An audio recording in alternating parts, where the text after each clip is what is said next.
평안하셨습니까? 이제 겨울이 내려가는 것 같아요. 날씨가 많이 좀 추워진 것 같아요. 건강 유의하시고 또 독감, 감기 걸리지 않도록 또 건강 잘 돌보시기 바랍니다. 지난 주일에는 예수님의 두 번째 설교가 지금 10장인데 두 번째 설교 앞부분을 우리가 봤습니다. 예수님께서 12사도를 세우시고 파송하시면서 복음을 전하러 나가는 전도자로서 어떤 마음으로 나가야 할지 그런 내용으로 베푸신 교훈이었습니다. 여러 가지 이야기들이 있었는데 특별히 지난주에 말씀 나눈 것 가운데 거저 받았으니 거저 주라는 말씀하고 그러나 또 일꾼은 자기의 먹을 것을 받는 것이 정당하다, 마땅하다라는 그 말씀 중심으로서 선교사나 목회자 또는 그 밖에 복음을 전하는 우리 그리스도인 사역자들에 대한 사례의 원칙을 제가 이렇게 정리해서 말씀을 이렇게 함께 살펴보았는데 우리 모두가 그리스도의 말씀과 은혜를 세상에 딜리버리하는 그런 배달하는 사람이다. 그런 비유로 그렇게 우리가 생각해 보았습니다. 그래서 우리가 딜리버리 하라고 이렇게 맡겨진 것들, 우리 말씀과 그 다음에 여러 가지 성령의 은사를 통해서 그리스도의 은혜를 전하는 이 모든 것들은 내 것이 아니고 그리스도의 것이죠. 배달하라고 우리가 잠깐 위탁받은 거기 때문에 잘 전달을 해야 되는 것이 우리 그리스도인의 사명입니다.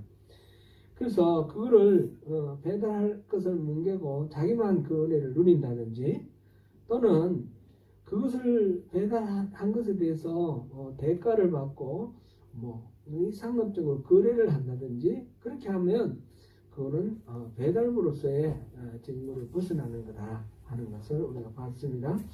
그래서 이거는 우리가 복음을 전하거나 또 하나님의 은혜를 전하거나 이거는 내 것이 아니고 주님의 것이기 때문에 절대로 무슨 우리가 그 대가를 직접 받을 수는 없다 하는 그런 원칙이었어요. 그러나 이 복음을 전하는 선교사나 목회자나 또는 우리 일반 평신도 사역자나 우리 그리스도인으로서 이 복음을 전하는 이거는 또 이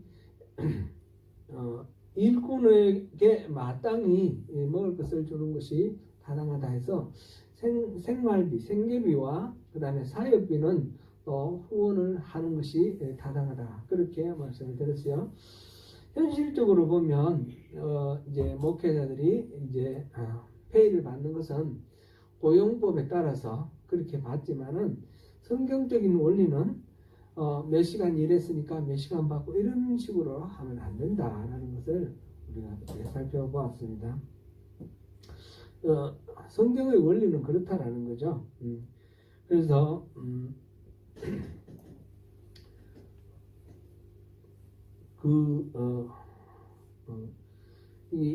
이렇게 봉사하고 헌신하고 섬기고 복음을 전하고 하는 이런 것들이 거기에 대해서 거래의 어떤 개념으로 페이를 하거나 받거나 그렇게 하지 않도록 그렇게 우리가 좀 신경을 써야 될 것 같습니다.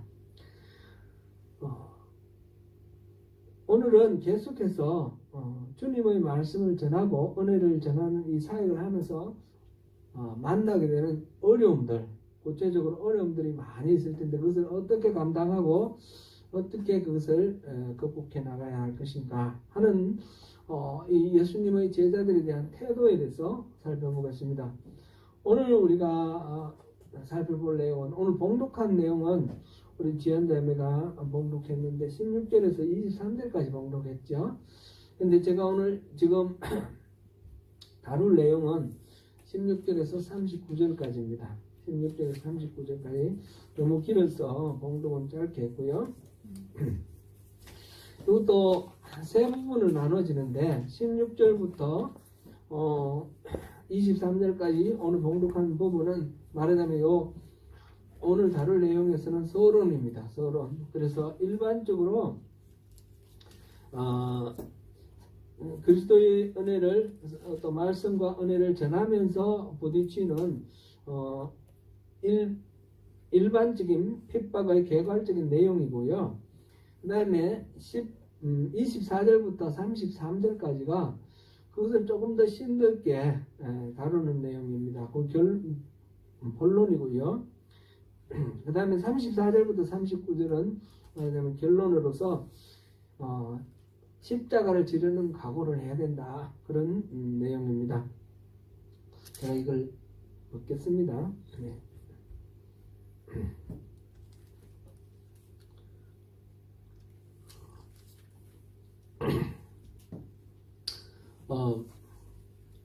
다룰 내용이 많지만 이렇게 서로 중첩되고 이렇게 반복되기 때문에 이렇게 좀 범위를 좀 넓게 잡았습니다.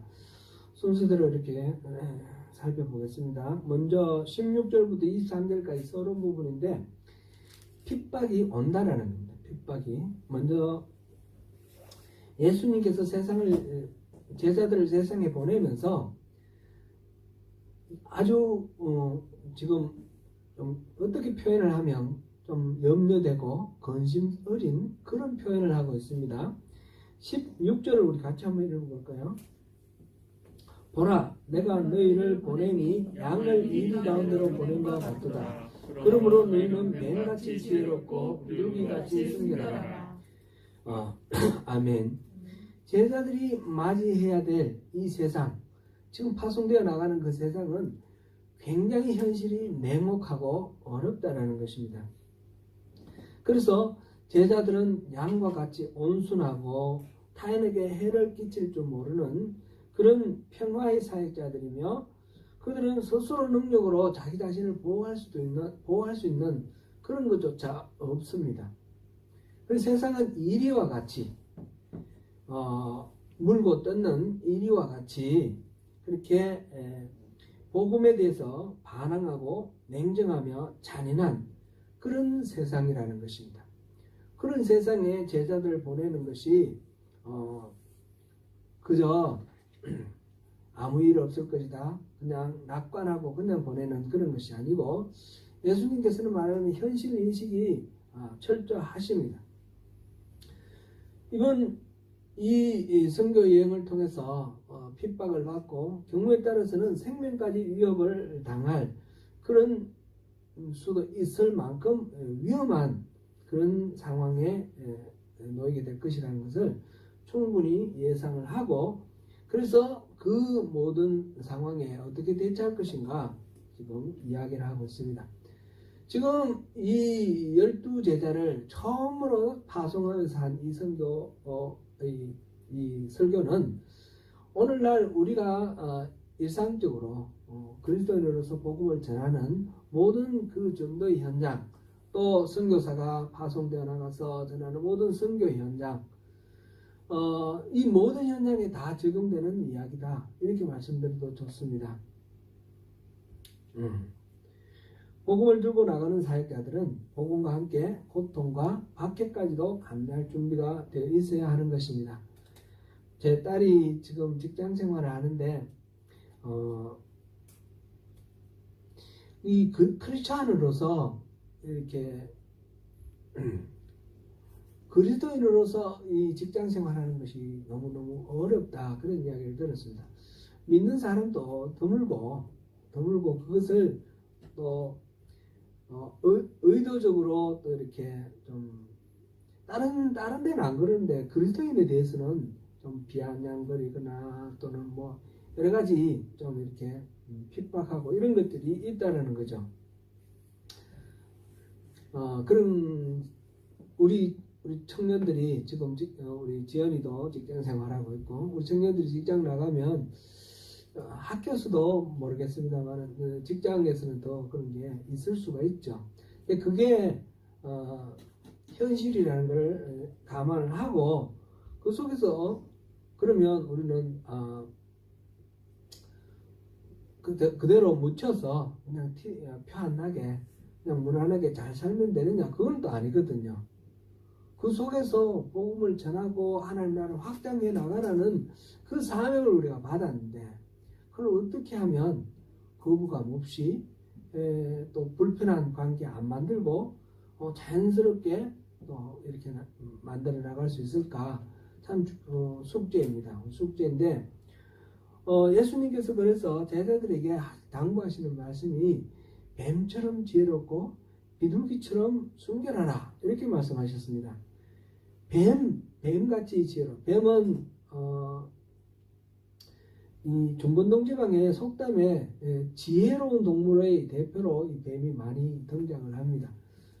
이집트도 그렇고요. 상형문자판에 보면 지혜의 상징이 바로 뱀으로 그렇게 되어 있는 경우도 많습니다. 우리는 그 신락원, 낙원에서 사단이 뱀의 모습으로 나타나가지고 뱀하면 사탄이 떠오르는데 뱀이 보면 징그럽기도 하고 아주 그렇죠. 좀 이렇게 가까이 하고 싶은 마음이 없는데 가만히 보면 굉장히 자기가 처한 어떤 위험에 아주 잘 대처하고 보면 우리 뱀을 발견하면 순식간에 이렇게 숨고 사라지죠. 그렇게 해서 그런 걸 보고 지혜롭다라고 생각하는 그런 사고들이 있었고 이게 이제 속담으로 뱀처럼 지혜로워라 이게 이제 속담으로 나오는 거예요. 예수님께서 그 속담을 인용을 했습니다. 그래서 지혜로워라 그런 말씀을 하시고 그런데 뱀처럼 분별력고 신속하게 잘 피하는 이 지혜는 있는데 순결함이 없으면 이거는 교활함으로 타락할 가능성이 많죠. 그래서 비둘기처럼 순결하라 그렇게 말씀하셨어요. 비둘기는 보면 또 약하고 그래서 좀 너무 순결하기만 하면 남에게 잡아먹히고 속임당하고 어리석음과 미련함의 대표로 이렇게 생각할 수도 있습니다. 그렇기 때문에 이 둘 사이에 아주 조화를 잘 이루고 균형을 잘 이루어야 된다. 지혜로우면서 순결하지 않으면 교활하게 되고 순결한데 지혜로움이 없으면 어리석음이 된다는 거죠. 그래서 지혜롭고 동시에 순결함 이것이 필요하다. 이 말씀을 예수님께서 말씀해 주셨습니다. 왜 그렇게 말씀해 주시냐면 예상되는 핍박들이 많이 있기 때문에 그렇습니다. 그런 것들을 여기서 몇 가지 대표적으로 이렇게 나열을 해놨는데 17절에 보면 사람들을 상가라 그들이 너희를 공회에 넘겨주겠고 그들이 회당에서 채찍질하리라 이렇게 됐는데 이 복음을 전하는 사도들을 여러 가지 이유로 공회에 넘겨주고 또 회당에서 채찍질하는 그런 핍박이 있을 수가 있다는 거죠. 이 공회는 이 예루살렘에 있는 공회가 있어요. 산헤드린. 그런데 각 지역에도 지방에도 산헤드린과 같은 휘네드리온이라는 그런 지방의회 요즘식으로 하면 그런 것이 있었습니다.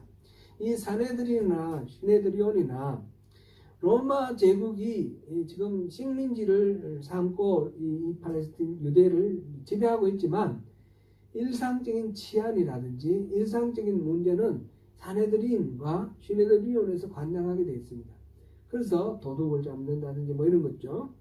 기본 간단한 재판 같은 거 그만큼 자치권을 부여받은 거죠. 그런 일을 하는 것이 바로 이 공회인데 거기에서 공공질서와 치안 유지를 위해서 사람들을 재판하고 하는데 이 복음을 전하는 걸 가지고 그렇게 할 수가 있다는 것입니다. 나중에 실질적으로 보면 이 유대인들은 유대교가 이렇게 강고하게 이렇게 자리 잡고 있는데 예수님의 복음을 그 십자가 복음을 전하는 그 과정에서 이들이 말하자면 유대교와 충돌을 하게 되면서 출교를 당하고 출교를 당하면 모든 생활의 모든 어떤 기본적인 권리를 다 제한당합니다. 중세 시대도 길드라는 게 있지 않습니까? 이 로마 시대도 그런 게 있는데 길드가 있는데 길드에 소속돼야만 장사도 할 수가 있고 물건도 살 수가 있는데 유대교에서 축출된 사람들은 그런 걸 일상적인 생활을 못하게 되는 거죠. 오늘날 보면 저 아랍 세계에서 이슬람교에서 축출당한 사람이 있어요. 예수 믿어가지고 축출당한 사람들은 일상적인 생활 전반적으로 여러 가지 제한이 있고 고통을 겪습니다. 바로 그런 상황을 지금 설명하고 있습니다. 그래서 공회와 회당에서 또 핍박을 당하고 두들겨 맞기도 하고 처벌을 당하는 그런 상황입니다. 말하자면 기성 종교의 시스템과 유대교 시스템과 그리고 종교 지도자들이 핍박을 한다라는 것입니다.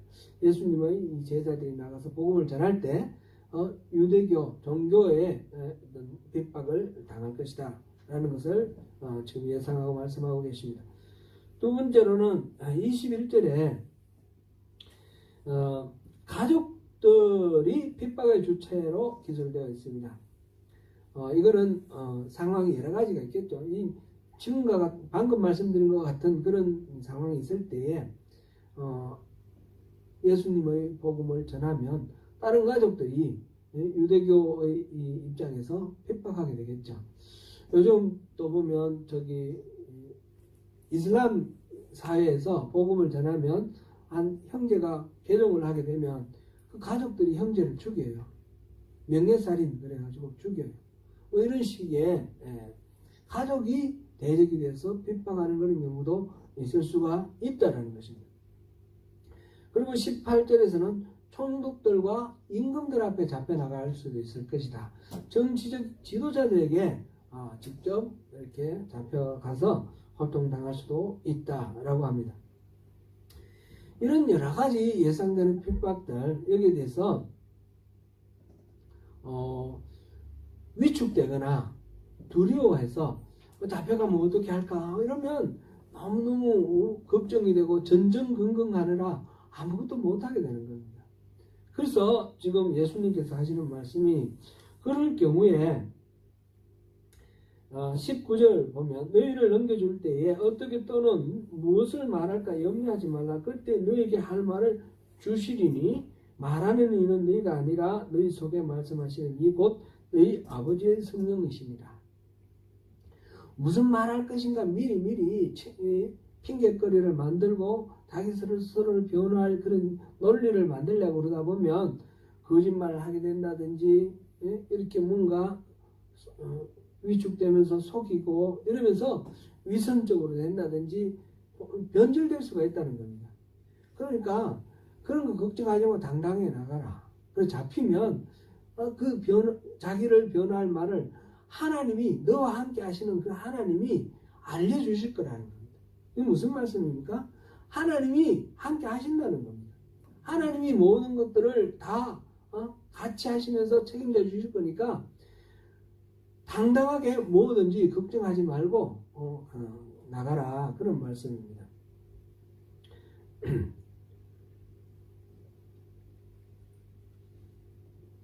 모든 염려는 주께 맡겨버리고 그렇게 가라 그런 말씀이고요. 22절에서는 복음을 전하는 과정에서 주님 이름을 통하여 모든 사람에게 미움을 받을 수도 있다라는 것입니다. 그런 모두들로부터 배척당하고 미움당할 때 끝까지 견디는 자가 구원을 받는다 그랬습니다. 그런 것 때문에 마음을 바꾸거나 위축되거나 그렇게 하지 말고 중심을 확실하게 지키고 나가라. 그러니까 이거 지금 이 말씀들을 보면 지금 한 번 선교여행 나가는 것으로 염두에 두고 하신 말씀은 아닌 것 같아요. 그죠? 일생을 통해서 우리가 그리스도인으로 어떻게 살아갈 것인가 그 말씀하고 맞닿는 것 같습니다. 23절에서는 어느 동네에서 박해하면 다른 동네로 피하라 하셨습니다. 근데 그렇다고 해서 굳이 자기 중심을 지킨다고 해서 굳이 맞서 싸우고 대적하고 해서 피해를 확대하는 그런 건 하지 말고 가능하면 피하라고 그랬습니다. 실질적으로 요세푸스라는 사람이 쓴 유대 역사가 요세푸스가 쓴 그 기록에 보면 이 AD 66년에서부터 70년 사이에 로마군이 이스라엘을 점령을 하는데요. 그래서 70년에 완전히 예루살렘이 파괴가 됩니다. 성전이 파괴가 되고 우리가 잘 알죠. 그래서 그때 포로로 많은 사람이 끌려가 가지고 로마에 가면 그 콜로세움 있잖아요. 콜로세움을 건축한 그 노동자들이 바로 이 유대 전쟁에서 포로로 끌려간 사람들. 그 바로 그 옆에 콜로세움 바로 북쪽에 보면 개선문이 여러 개가 있는데 그 중에 하나가 디도의 개선문이 있어요. 디도가 이 예루살렘을 점령한 그때의 장군입니다. 디도 나중에 황제가 됐는데 이 디도의 개선문에 보면 그 부조가 돼가지고 이 포로로 끌려오는 사람들의 그 행렬도가 나옵니다. 거기 보면 성전에 있던 황금촛대 메노아라 그러죠. 황금촛대가 이렇게 황금촛대를 들고 오는 장면 이런 것들이 그려져 있습니다. 그래서 거기 나오는 그림은 분명히 유대인 포로다라는 것을 누구나 다 알 수 있습니다. 디도가 그렇게 예루살렘을 정벌을 할 때에 그때의 그리스도인들은 그때 유대인들은 다 거기서 죽었는데 심지어는 마사다에서 영화에서 나왔지 않습니까? 마사다는 요새로 피했는데 포위당했으니까 그 안에서 로마군에 의해서 죽임을 당하는 그런 취업을 당하기 싫다 해서 자기들끼리 다 죽이고 그래서 다 끝까지 저항을 한 그런 기록도 있지 않습니까? 근데 그리스도인들은 없다는 겁니다. 그런 죽음을 당한 사람들 중에 그리스도인들은 다 피신을 했어요. 바로 예수님의 이 가르침에 따라서 피신을 했습니다. 피신을 해서 그때 요단강 동쪽에 요단의 그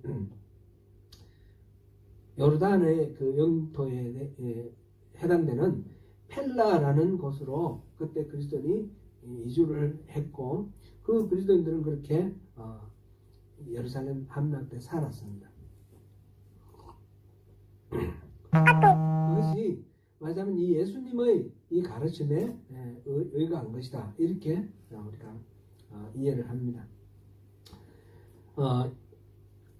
이 16절부터 23절까지 일반적인 이런 핍박의 여러 가지 내용들이 나와 있고요. 24절부터 33절까지는 그 핍박이 가해질 때에 거기에 대해서 어떻게 대처를 해야 되는지가 좀 더 심도 있게 나와 있습니다. 24절, 25절을 보면 이 핍박이라는 것은 너무나 당연하다는 것입니다. 왜 그렇습니까? 그 설명은 예수 그리스도가 핍박을 당하기 때문에 그리스도의 제자들도 핍박당한다 이런 말씀이에요. 여기서 제자가 그 선생보다 또는 종이 그 상전보다 높지 못하나니 있는데 여기서 선생, 상전이라고 비유되어 있는 부분이 예수님이고요. 제자, 종으로 비유되어 있는 부분이 지금 예수님의 제자들입니다. 선생, 상전보다 제자가 높지 못하다. 제자가 그 선생 같고 종이 그 상전 같으면 조카도다. 같은 수준이면 조카인데 훨씬 더 어렵다라는 거죠.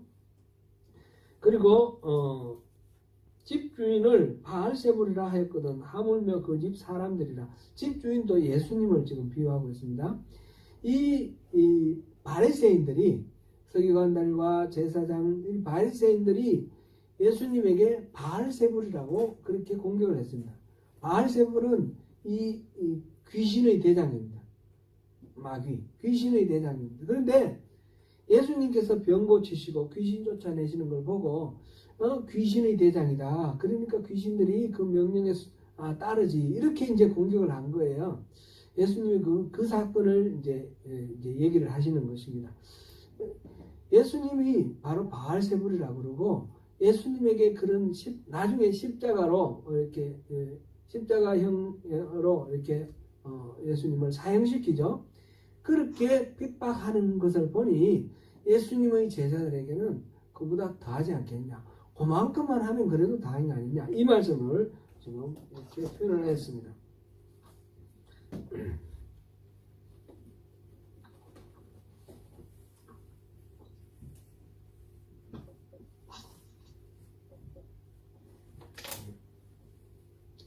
네,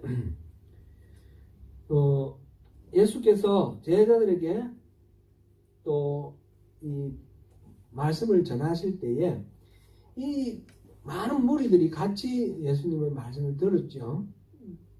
근데 지금 좀 나중에 마태복음 13장에 나오면, 13장에 가면 그런 말씀이 나오는데, 예수님이 비유로 말씀하시는데 비유를 제자들이 잘 못 알아들어서 다시 설명을 요청하고 설명하는 그런 장면들이 나옵니다.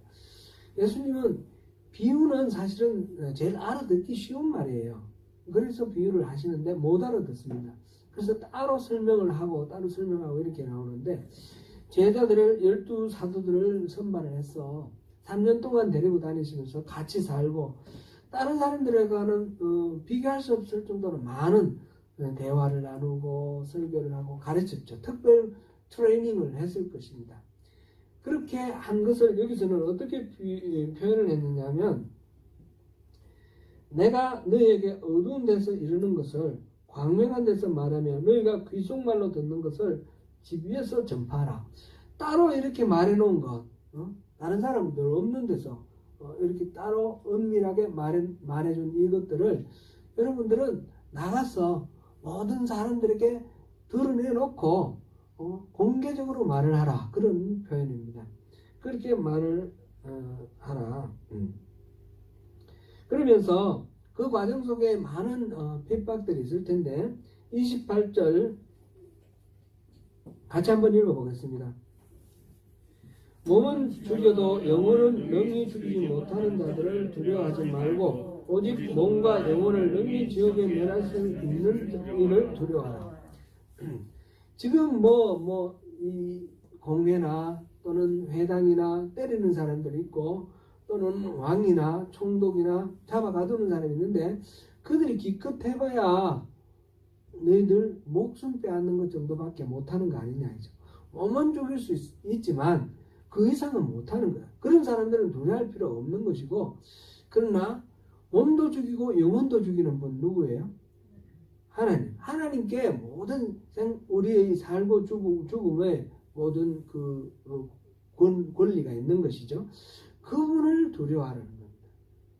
몸만 기껏 해봐야 우리 몸에밖에 해를 끼치지 못하는 그런 사람들을 두려워할 필요는 없다, 그런 말씀. 그래서 두려워할 분을 두려워하라. 진짜 두려워할 분은 바로 하나님이시다.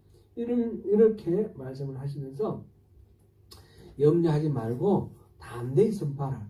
그래서 첫 번째 이제 그렇게 담대히 선포할 수 있는 근거가 바로 이 첫 번째가 바로 주님께서 최후의 심판을 하시는 분이시기 때문에, 그런 모든 것들을 담당하실 분이 주님이시기 때문에 주님만 두려워하면 된다라는 것입니다.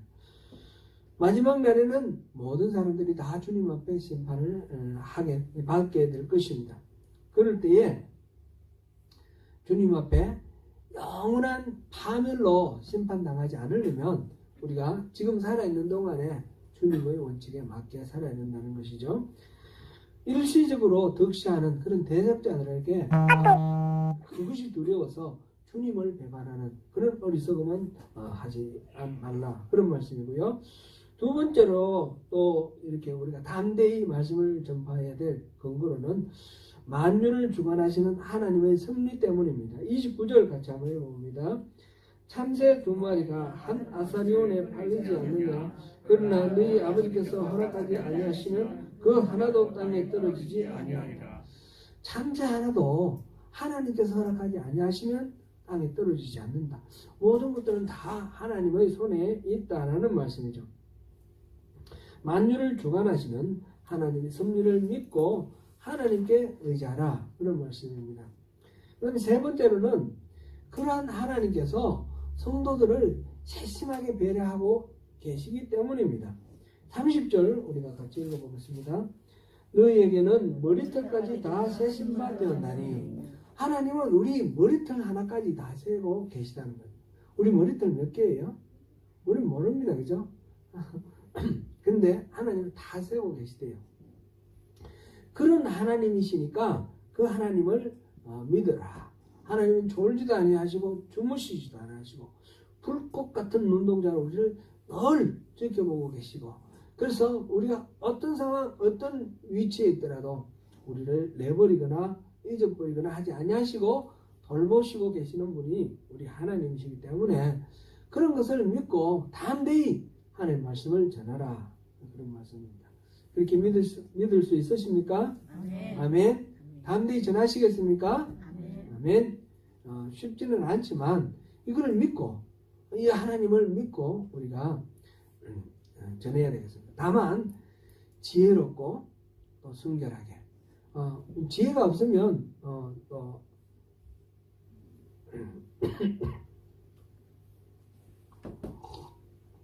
일을 거르치는 일들이 너무 많이 있으니까 하나님께 지혜를 구하시면서 그렇게 해야 되겠습니다.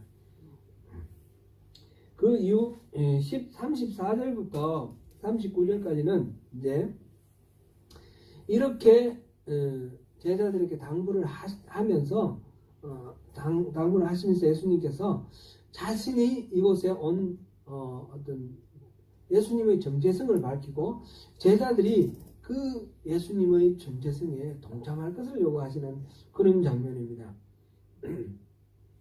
예수님은 제자들에게 자신이 오신 목적이 매우 역동적이다 라고 말씀을 하십니다. 34절을 우리 같이 한번 읽어보겠습니다. 내가 세상에 화평을 주러 온 줄로 생각하지 말라. 화평이 아니요 금을 주러 왔노라. 어떤 느낌이 듭니까? 예수님은 평강의 왕이잖아요. 이사야서에서 그렇게 예언을 했고요. 예수님께서 탄생하실 때에 누가복음에 보면 그 양치는 목자들에게 천사가 나타나서 뭐라고 얘기했습니까? 예수님에 대해서 하늘에서는 지극히 높으신 분에게 영광이고 땅에서는 기뻐하심을 입은 사람들에게 평화다. 그랬습니다. 그죠? 예수님은 바로 평강의 왕이고 평화의 상징입니다. 그런데 화평을 주러 온 게 아니라 금을 주러 왔다 이 말씀을 하십니다. 이게 그러면 상충되는 말 아닌가? 그런 생각이 들기도 합니다. 결론적으로 말씀드리면 예수님은 분명히 평강의 왕이고 평화의 실체이십니다. 그런 평화를 전하기 위해서 이 땅에 참된 평화를 전하기 위해서 이 땅에 오셨습니다. 그러나 왜 여기서 화평이 아니라 금을 주러 왔다라고 말씀을 하셨냐 하면 이 세상이 그 하나님의 평강을 그대로 받아들일 수 있는 상황이 아니기 때문입니다. 끝까지 그것을 거부하고 대적하는 그것이 바로 이 세상, 악이 지배하고 있는 이 타락한 세상의 현주소이기 때문에 그렇습니다. 그래서 그 악으로부터 하나님의 나라를 회복하는 과정 속에서 전쟁이 있고 이 악을 물리치는 과정 속에서 금이 필요한 것입니다.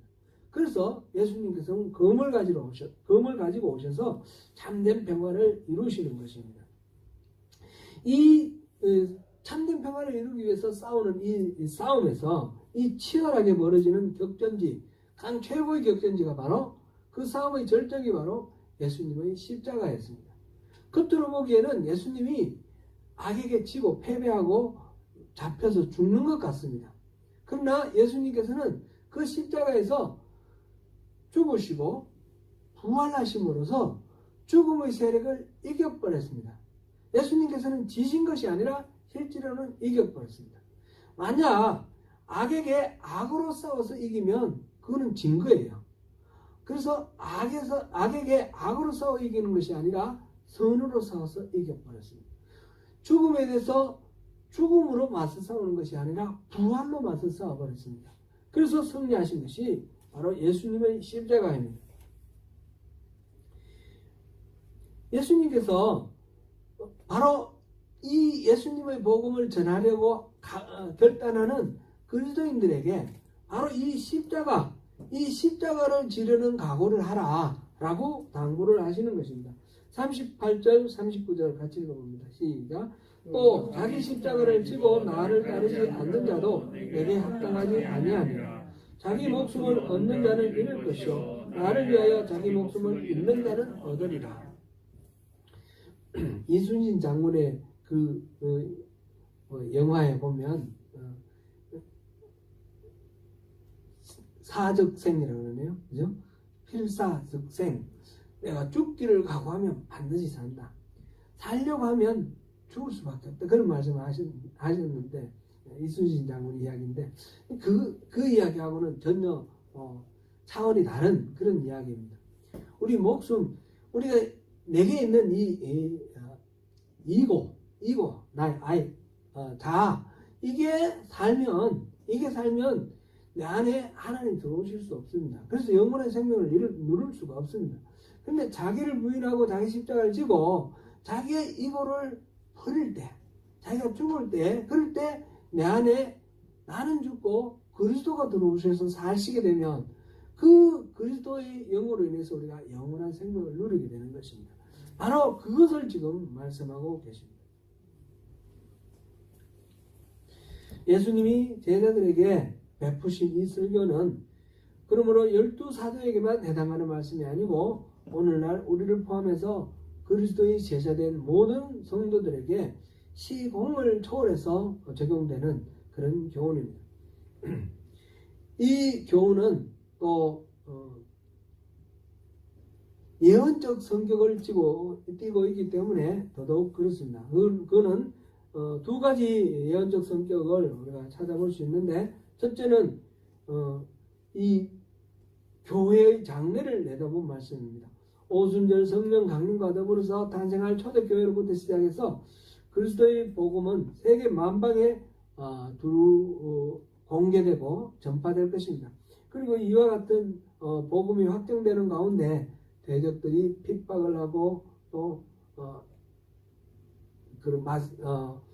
맞서 싸우는 그런 일들이 불가피하게 있습니다. 그건 우리가 역사적으로 봐서도 그렇죠. 교회가 전도에 가는 과정에서도 그거는 2000년 전에 초대교회가 생길 때뿐만 아니라 오늘날도 지금도 예를 들어서 북한 사회에서 복음을 전하고 하나님 나라를 이렇게 전파하는 그것 때문에 정치 교화소에 들어가기도 하고 죽임을 당하기도 하고, 이런 일들은 북한 같은 폐쇄 사회에서도 있고 이슬람 사회에서도 있고 끊임없이 일어나고 있는 그런 현상입니다. 두 번째로는 여기에 종말론적인 소망을 제시하고 있습니다. 마지막까지 예수님께서 말씀하시는 것은 끝까지, 나중까지라고 개역 한글에서는 나중까지라고 그렇게 표현을 했는데 끝까지 견디는 자는 구원을 얻으리라. 이거는 바로 종말을 예상을 하고 하는 말입니다. 마지막까지. 그래서 예수님께서 이스라엘의 모든 동네를 다 다니지 못하여서 인자가 오리라. 머지않아 인자가 온다. 예수님께서 재림하시는 마지막 종말이 임박해 있다, 이 말씀입니다. 예수님께서 언제 오실지 우리도 사실은 모릅니다. 임박해 5분 후에 오실지 1시간 후에 오실지 하루 후에 오실지 모릅니다. 아니면 지금까지 많은 기회를 주시고 회개하기를 기다려 주신 것처럼 앞으로도 100년이고 200년이고 더 기다려 주실지, 그거는 하나님의 소관이고요. 우리는 언제 예수님이 찾아오시더라도 그 찾아오시는 예수님을 두려워하거나 피하거나 그런 것이 아니라 기쁨으로 맞이할 수 있는 그런 종말론적 사고를 가지고 우리가 기다려야 되겠습니다.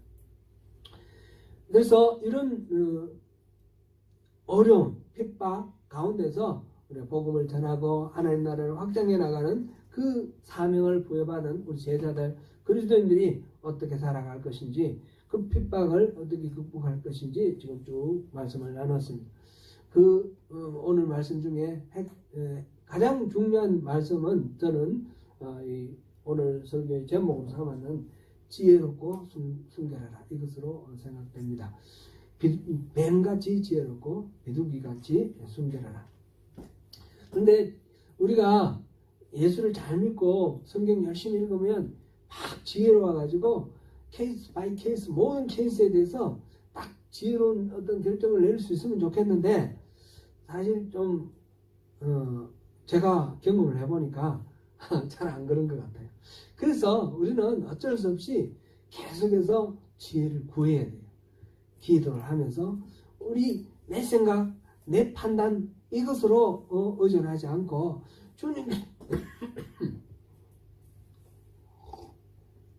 주님께서 주시는 그 지혜로 우리가 행동하고 결단하고 살아갈 수 있도록 주님께 늘 그것을 구해야 되겠습니다. 사랑하는 성도 여러분, 그리스도와 복음을 위하여 자신을 부인하되 목숨까지 연연해 하지 않는다면 그는 진정으로 영원한 생명을 얻는 것이며 더욱 풍성한 삶을 누릴 수 있습니다. 우리의 몸과 영혼까지 죽이고 살리시는 권능을 다 가지신 하나님께서 우리를 머리털까지 세시고 눈동자같이 보호하심을 기억하시고 담대히 세상과 마주하여야 하겠습니다. 그 세상과 피나는 싸움에서 뱀같이 지혜롭고 비둘기같이 순결함을 가지고 주님의 십자가에 동참하는 가운데 진정으로 참된 생명을 얻는 승리자가 되시는 저와 여러분 되시기를 축원합니다. 기도하겠습니다.